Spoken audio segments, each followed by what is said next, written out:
Hi, I'm Barry. I'm a pediatrician. I retired from full-time practice 7 years ago and fully retired a year ago. I've always been healthy. I don't particularly like going to the doctor, and so I just try and stay away from doctors. When I had my heart attack, I've been on no medicines. I had had no surgeries and exercised a lot. Barack Obama has been reelected. I want to thank the evening of Obama's second election. We were going to a party to look at the election results. I had been swimming in our complexes that afternoon. In retrospect, that's when I had my heart attack. But you know, not being very bright, I didn't recognize the symptoms. They seemed to be somewhat atypical. I knew I didn't feel very good. But so I went to the party, and I was talking to somebody when I arrested. My wife and that person who was an anesthesiologist gave me chest compressions. Technically, I died. I had no heart rate, I had no respiratory rate. When the EMT got there, probably 5 minutes later, and they ended up shocking me twice to get the rhythm back.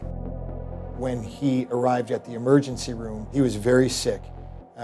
He was in what we call cardiogenic shock, which means his blood pressure and his pulse were very low, and he was dying.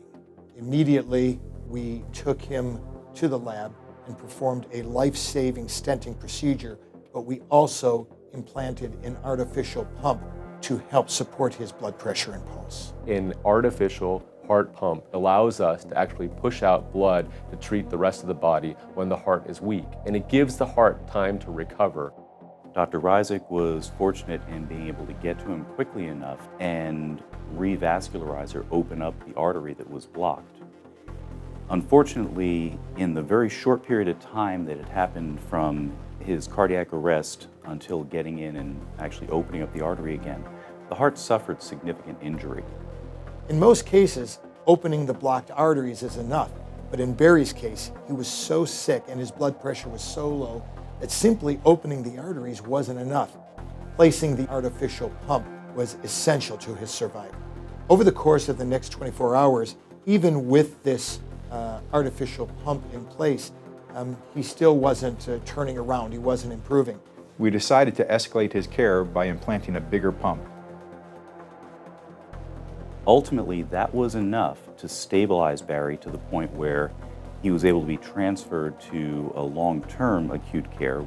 And over the next 30 days, we really saw a dramatic improvement. I think because of the artificial pump, I think Barry is still with us today. I don't remember much the first 3.5 weeks after this happened.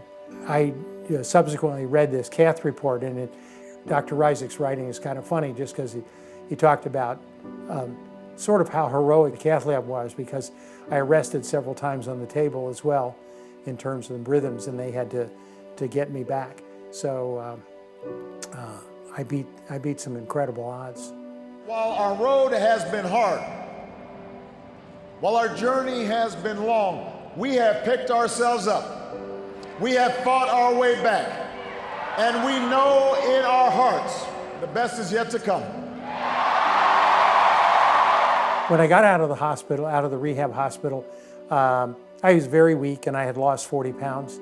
I think a couple weeks later I started cardiac rehab. But by the way, I really, really think is a great thing because I felt safe to exercise. And by the end of the time, I felt like I was very, very different. Barry and I might not agree on politics, but what we do agree on is he has made the most of his second chance at life. He has been a difference maker for people all over the world. I go on international Habitat for Humanity trips, and I've been on at least one a year since the heart attack. It moves forward because of you. I have always believed that hope is that stubborn thing inside us that insists, despite all the evidence to the contrary, that something better awaits us. So long as we have the courage to keep reaching, to keep working, to keep fighting. For me, the best thing has been that, you know, I've got to live longer with my wife, and we just had our 50th wedding anniversary this year. I have 2 daughters and a son, and I've gotten to see them a lot. I have 7 grandsons. I think I realize how lucky I am, and I think I can roll with the punches much better. It just feels different, you know, in terms of that, and I think I appreciate my family more, and I think this episode made a big difference in terms of how I feel. You know, we're not going to be around forever. I was extremely lucky.